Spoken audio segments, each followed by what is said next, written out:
बस सर वही था लास्ट के कैश फ्लो का जो इम्पोर्टेंस है, ना तो बुक्स है इसके बारे में, ना तो राइट कंटेंट है, क्योंकि of course it is very important for all the companies which are out there, और जो उसकी इम्पोर्टेंस समझते हैं they are able to survive.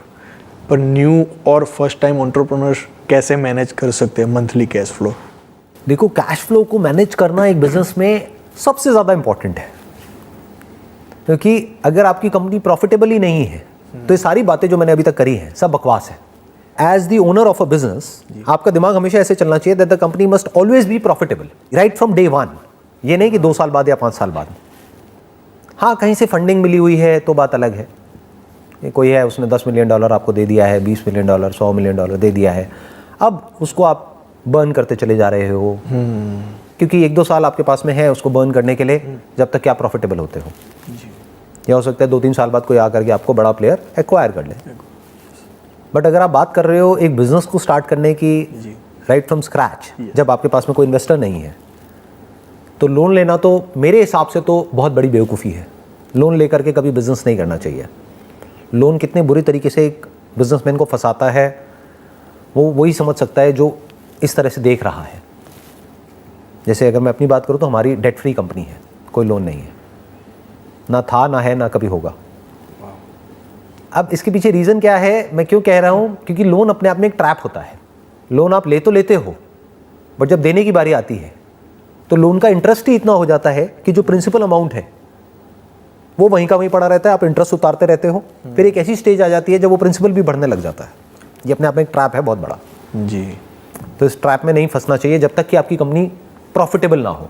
तभी आपने अगर ध्यान से ऑब्जर्व किया हो, अभी तक मैंने जो भी आपको एग्जांपल्स दिए वहाँ पे मैंने रेवेन्यू की बात नहीं करी कहीं पर भी।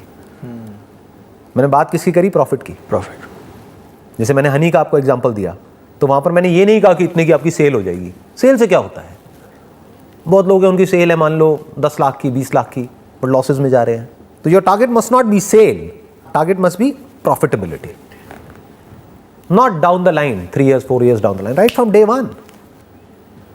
कोई भी बिजनेस को सस्टेन करने का मतलब क्या है? Positive cash flows. तभी आप कह सकते हो कि वो बिजनेस सेल्फ सस्टेनेबल है, तभी वो वायबल है। आइडियली एक बिजनेस ऐसा होना चाहिए जो इतना प्रॉफिट कमाए कि उस प्रॉफिट को जब आप री इन्वेस्ट करो तो बिजनेस नेक्स्ट लेवल पे चला जाए, फिर दोबारा से आप री इन्वेस्ट करो, फिर वो बिजनेस और नेक्स्ट लेवल पे चला जाए। इसको एक्चुअल बिजनेस कहते हैं। आजकल मैंने ज़्यादातर क्या देखा, यंगस्टर्स में एक बहुत बड़ी प्रॉब्लम कि कहीं से किसी की बातें सुनी कि भाई आज के डेट में जो बज़वर्ड है दैट इज स्टार्टअप, मुझे भी स्टार्टअप करना है। अच्छा, क्या प्लान है? ये करना है, वो करना है, मैं ये ऐप बनाऊंगा, ये करूंगा, वो करूंगा। आपको पता है कि there are millions and millions of apps already there, जिसको कोई डाउनलोड भी नहीं करता है। और फिर मैं उनसे एक क्वेश्चन पूछता हूँ कि जिस ऐप की आप बात कर रहे हो, अगर वो ऐप आपकी ना हो तो क्या आप खुद डाउनलोड करोगे उस ऐप को? स्टक। आंसर मिल गया, $1 million आंसर कि शुरू ही मत करो। सिंपल क्वेश्चन है। तो वहां पे जाकर के अटक जाते हैं, अटैच हो गए उस आइडिया से। तो जैसी वो आइडिया आप मेरे पास लेकर के आए, मैंने कहा कि क्या बकवास है ये, तो आपको क्या लगेगा कि मैं आपका दुश्मन हूं।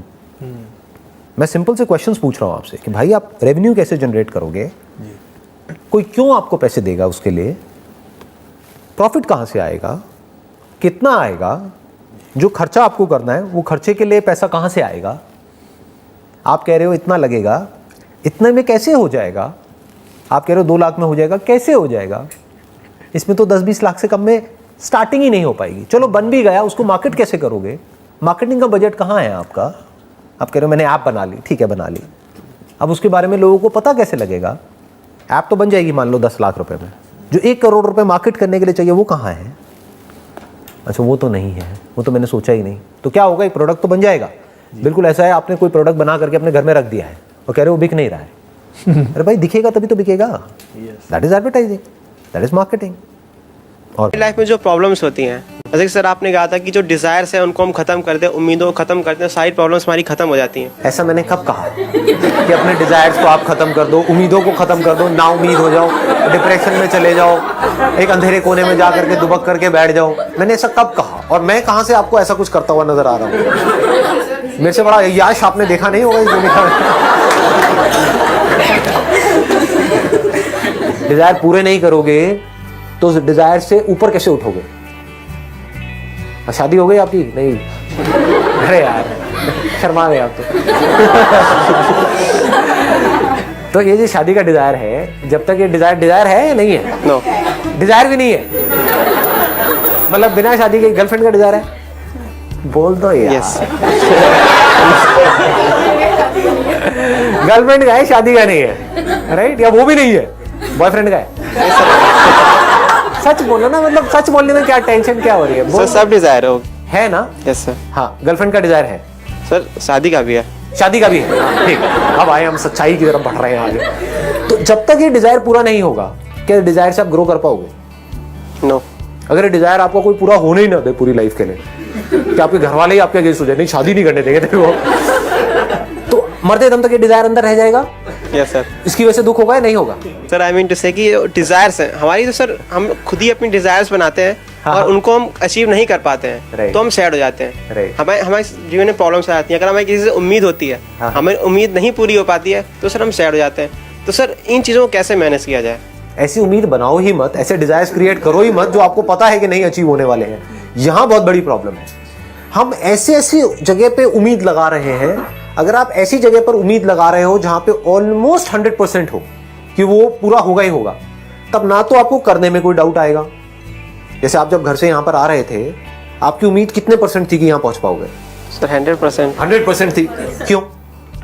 ऐसा क्यों? सर मैं आना चाहता था। हाँ, 1 आना चाहते थे, नंबर 2 इंटरेस्ट।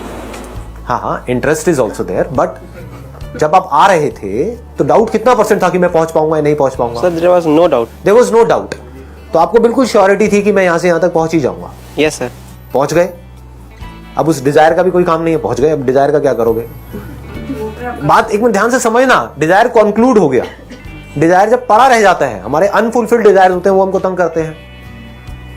जब पूरे हो जाते हैं तब तो कोई दिक्कत नहीं है ना? नो। तो आपको क्यों श्योरिटी थी कि मैं यहाँ पे पहुंच जाऊंगा? राइट डायरेक्शन, मतलब यू नो द वे। आपको रास्ता पता था ना यहाँ आने का, चाहे आपने गूगल मैप पे देखा या आपको ये पता था कि हाँ मैं रास्ता फिगर आउट कर लूंगा।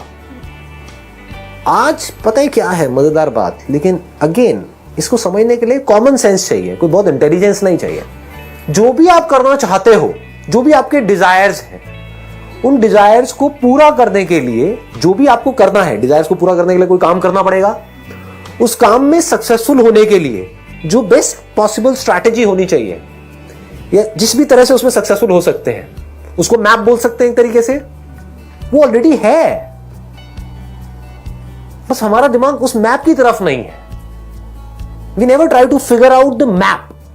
We never try to figure out कि ये जो रास्ता है यहां तक कैसे पहुंचना है, उसकी क्या स्ट्रैटेजी होनी चाहिए। तो जो डिजायर्स है वो प्रॉब्लम नहीं है।